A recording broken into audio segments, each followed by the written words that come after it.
Hi guys.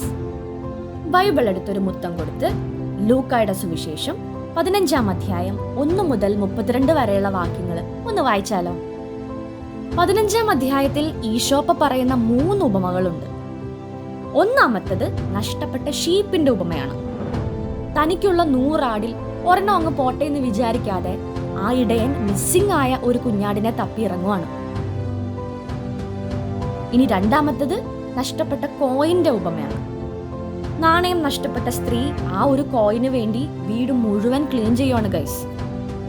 ഇനി മൂന്നാമത്തത് നഷ്ടപ്പെട്ടു പോയ ഒരു പുത്രന്റെ ഉപമയാണ്.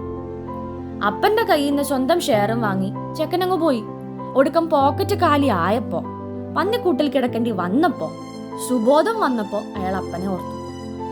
അവസ്ഥ ട്വിസ്റ്റ് എന്താണോ ഗൈസ്, ഈ 3 കേസിലും നഷ്ടപ്പെട്ടവർക്ക് അത് തിരിച്ചു കിട്ടുമ്പോൾ ഉള്ള ഒരു സന്തോഷം ഉണ്ടല്ലോ, അത് പറഞ്ഞറിയിക്കാൻ പറ്റത്തില്ല.